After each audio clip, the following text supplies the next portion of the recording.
Alors, cette première vidéo, 10 astuces pour monter en rank. Personnellement, ça m'a servi, je suis monté du niveau 800 à 2500.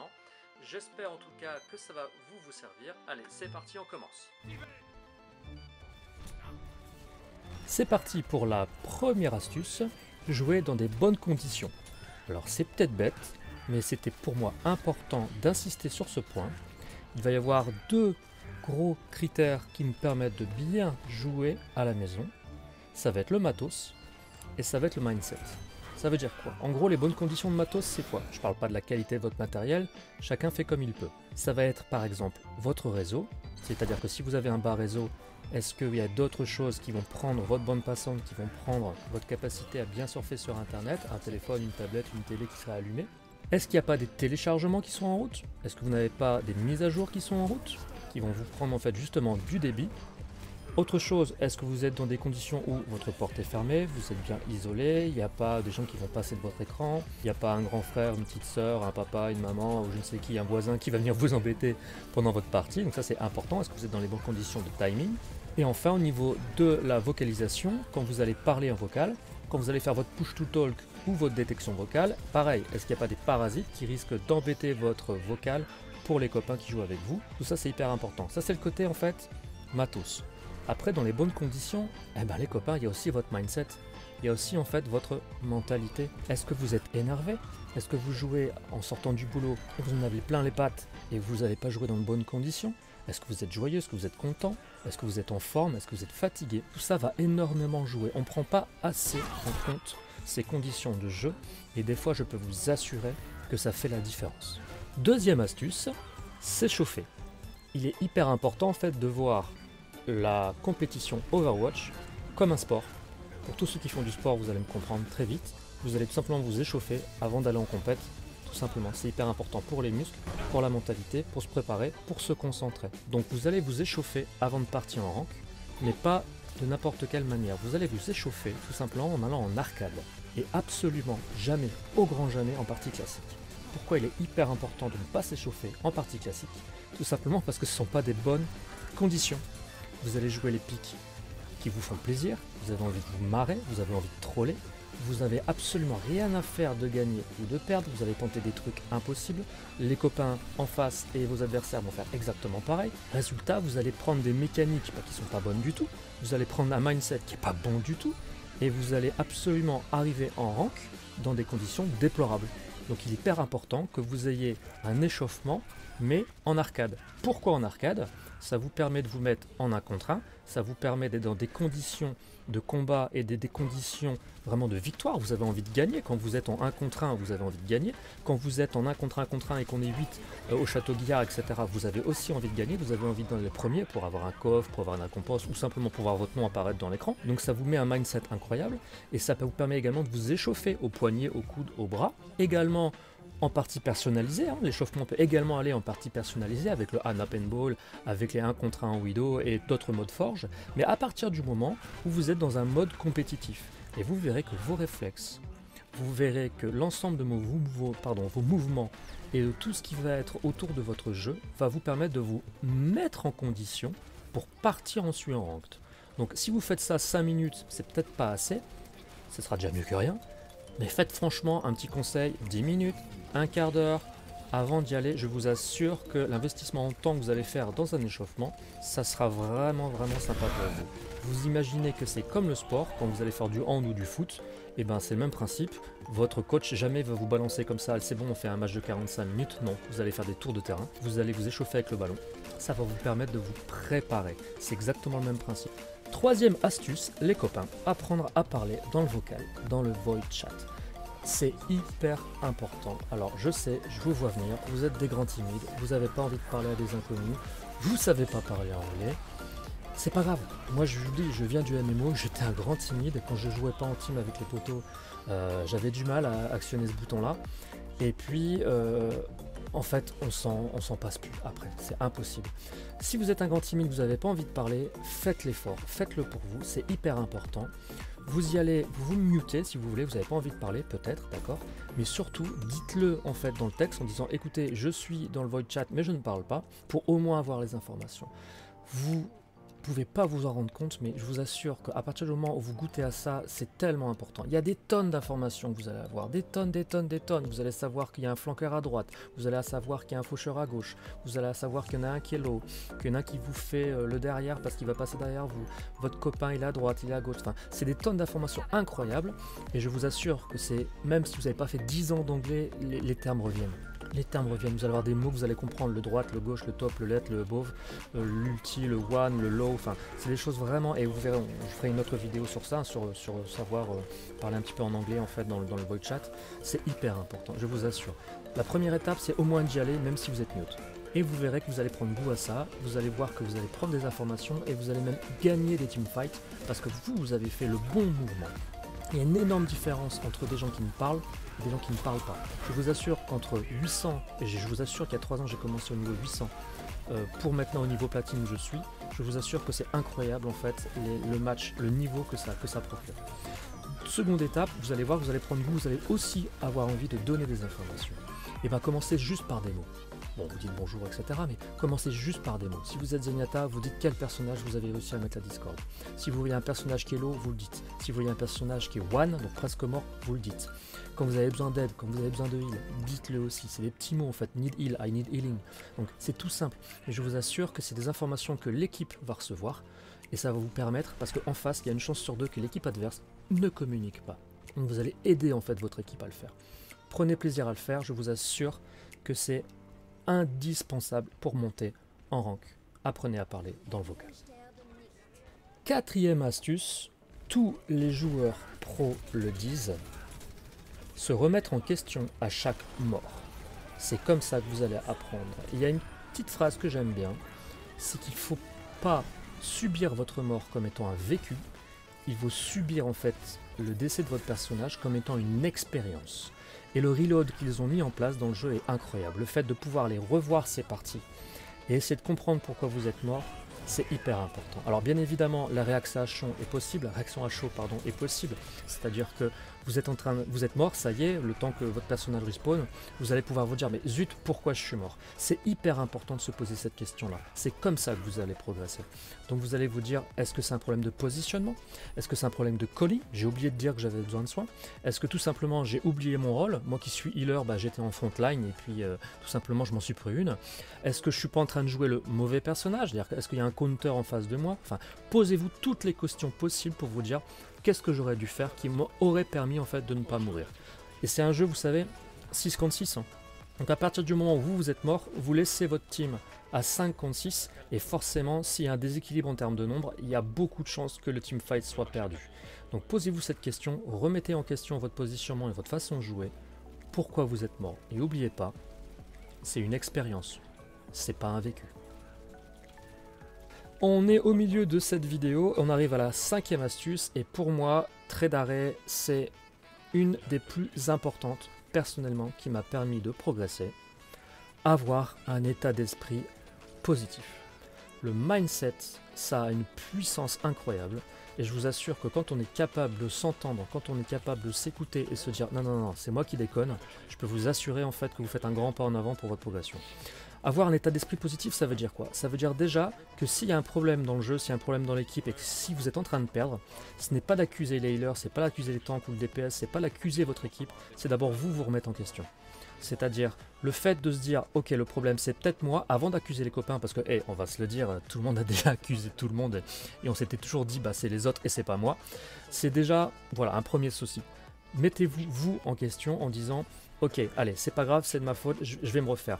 Et surtout, on va gagner. Et surtout, on va y arriver. Et surtout, on va pas reconnaître ses erreurs, enfin, on va reconnaître, pardon, ses erreurs, mais on va surtout reconnaître que les autres peuvent aussi ne pas être parfaits. Cet état d'esprit positif, il est hyper important. Et même si vous perdez, c'est pas grave. Un petit GG good luck, un petit GG félicitations et reconnaître aussi que l'adversaire a bien joué, je veux dire c'est juste incroyable.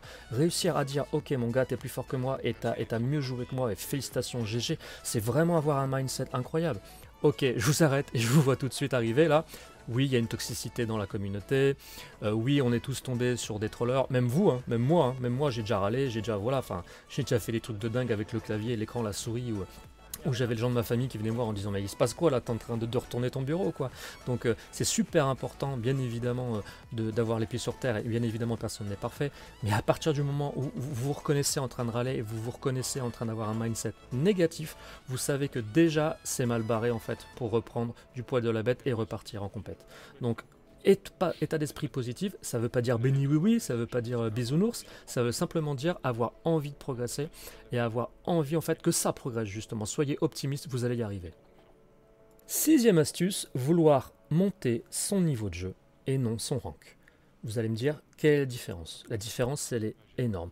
Je remercie d'ailleurs une vidéo de Podcheka qui m'a permis vraiment de prendre conscience de ça, et ça a été aussi un déclic pour moi, et je suis sûr que pour vous, ça va être utile. Ça veut dire quoi? Ça veut dire qu'en gros, que vous gagnez ou que vous perdiez, il faut s'en foutre. Que vous gagnez 30 points, que vous en perdiez 50, il faut s'en foutre. Que vous ayez un lever, ok d'accord, c'est full rage, c'est rage quit, c'est tout ce que vous voulez, mais quelque part, il faut s'en foutre. Il faut se concentrer sur votre niveau de jeu. Moi perso, j'overkiffe les parties où je perds, où c'est hyper serré, mais par contre où j'ai super bien joué. Et j'ai compris un truc. J'ai compris un mouvement, j'ai vu une zone de flank, j'ai vu les erreurs, je sais que la prochaine fois, je vais avoir un niveau qui est, hop, qui a monté d'un coup. Ça, c'est hyper important. Et après, le résultat, quelque part, voilà, que vous ayez gagné, que vous ayez perdu, ça va être une conséquence au fur et à mesure. Il faut voir dans le long terme, les copains. Faut pas voir partie par partie.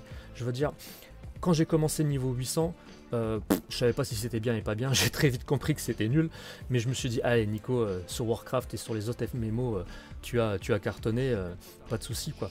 Et ben en fait, HK, il faut absolument que tu aies confiance en toi et tu verras que ton niveau va progresser. Je me suis concentré sur mon niveau, il m'a fallu franchement aller au moins 2 bonnes saisons pour le comprendre, et Podcheka il a tout à fait raison, c'est votre niveau de jeu qu'il faut faire progresser.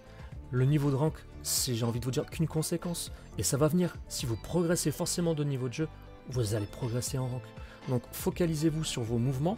Est-ce que vous êtes bon en AIM? Est-ce que vous êtes bon en projectile? Est-ce que vous êtes bon en placement ou très mauvais en placement? Est-ce que vous savez parler ou pas parler? C'est ces petites coches-là qu'il faut faire dans un petit tableau Excel à côté de votre PC et vous dire, ok, c'est quoi ma zone de progression quoi. Et le rank, encore une fois, ça sera qu'une conséquence. Moi, personnellement, j'ai des copains qui sont niveau 3000, j'ai largement, coucou fantôme, j'ai largement, je pense, quasiment le même niveau que lui, en fait, en tout cas, par exemple, pour le DPS. Et j'ai des copains qui sont peut-être bronze, mais bien évidemment qui sont pas bronze quoi. Je veux dire largement, ils ont largement le niveau platine, mais c'est tout simplement en fait que ça va venir, faut se laisser le temps tout simplement.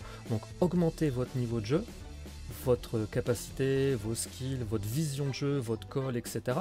Et ensuite bien évidemment que le rank qui va rentrer. Le rank va rentrer quoi qu'il arrive, c'est qu'un chiffre hein, et ça va monter tout seul. Septième astuce, alors celle-là je l'adore, être au courant de la méta et des patchs d'équilibrage.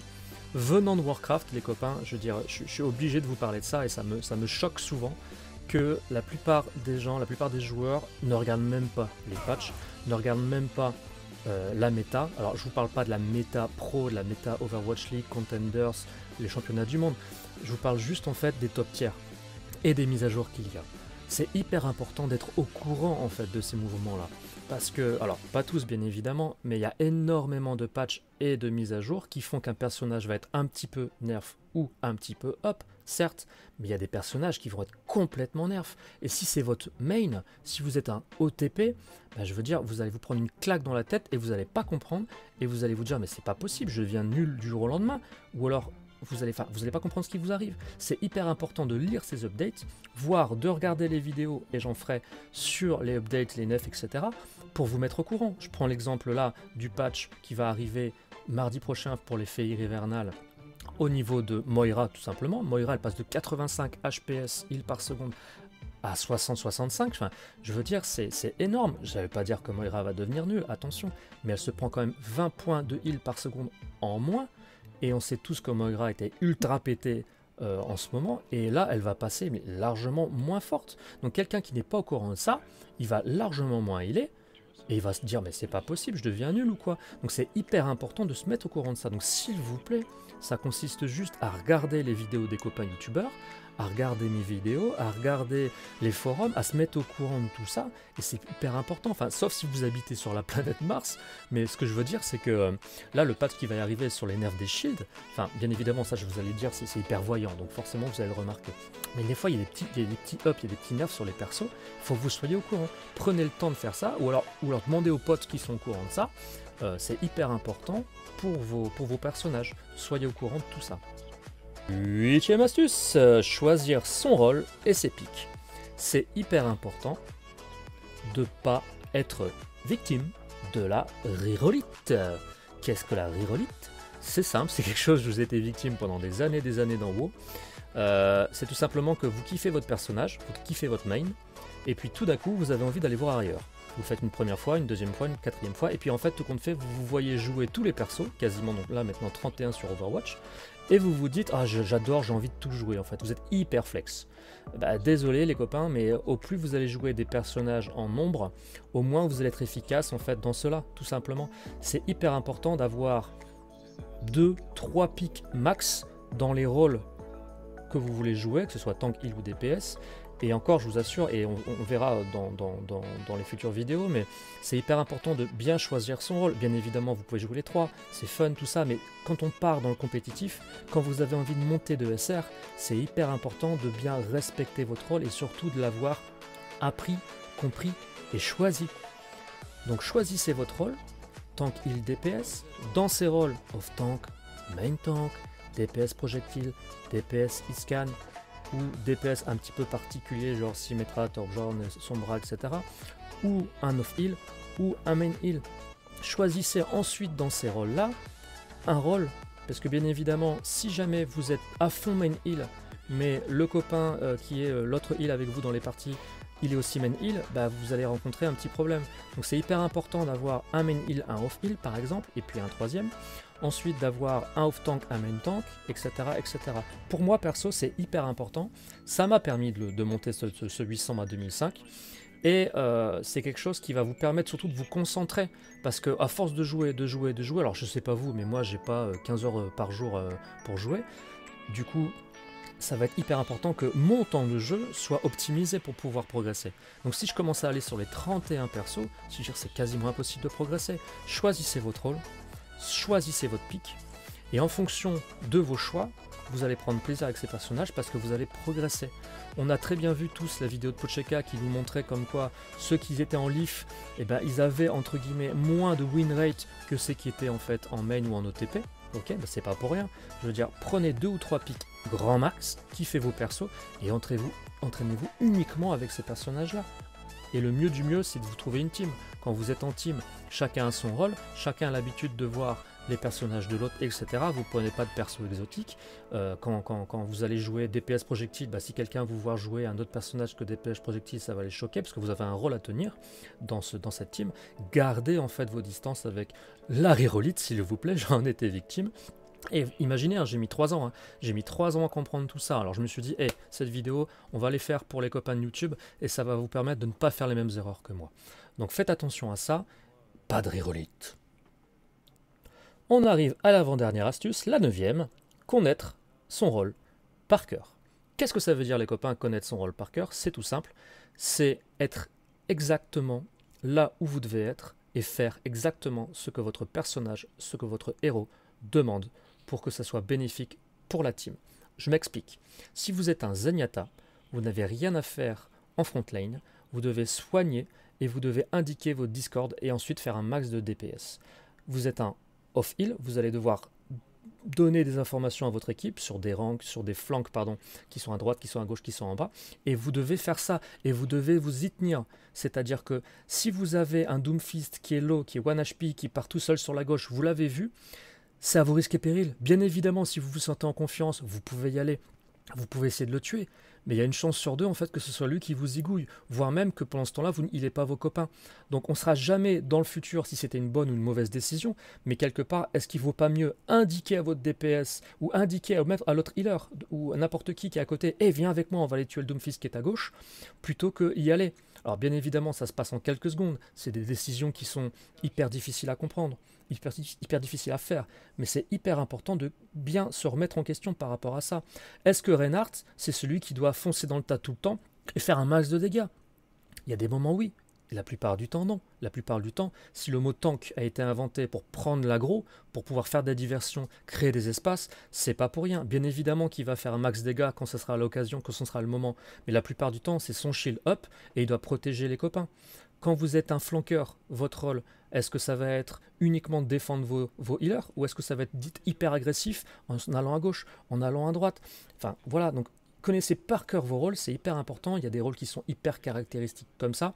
C'est-à-dire qu'en gros, si vous jouez Winston et si vous jouez Diva et que vous avez la Widow en face qui n'arrête pas de massacrer votre équipe parce que votre DPS ne sait pas jouer par exemple Widow, on sait que Widow, la meilleure alternative, c'est notre Widow, et bien votre rôle c'est d'y aller.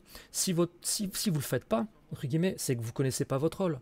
Donc c'est hyper important, une fois que vous avez choisi, par rapport à l'astuce 8, vos personnages, de bien connaître votre rôle dans la team, et aussi de savoir vous adapter. Parce que bien sûr, si vous ne savez pas vous adapter, ça c'est pas bon non plus. Connaissez votre rôle par cœur. Vous choisissez votre personnage, c'est quoi le rôle dans ma team. Et enfin, la 10e astuce, qui peut-être pour moi est la plus importante, prendre du plaisir. Les copains, s'il vous plaît, prenez votre pied en jouant, surkiffez ce que vous êtes en train de faire et posez-vous les bonnes questions quand vous commencez à avoir des réactions agressives, des réactions peut-être un petit peu trop véhémentes, et surtout prenez le temps de souffler. À partir du moment où vous ne kiffez pas l'instant présent, n'oubliez pas que c'est un jeu vidéo. C'est fait pour le fun. Donc à partir du moment où ce fun n'arrive plus, stop, temps mort, faites autre chose, allez jouer à autre chose. Et voilà, cette vidéo est terminée. Vous avez bien compris, toutes ces astuces, bien évidemment, c'est pas pour passer top 500 ni Grand Master.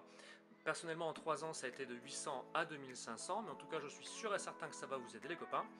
Alors, avant tout, je voudrais vous remercier d'avoir regardé ma première vidéo. Remercier les copains qui m'ont poussé à faire cette chaîne, merci les potos. Je vais vous demander de vous abonner, je vais vous demander d'appuyer sur la cloche pour recevoir les notifications. J'espère que ça vous a plu énormément, moi c'était fait avec le cœur, avec mes tripes. Je remercie mes enfants aussi pour avoir poussé en fait leur papa pour faire cette vidéo. Alors surtout, prenez soin de vous et n'oubliez pas, IRL avant tout.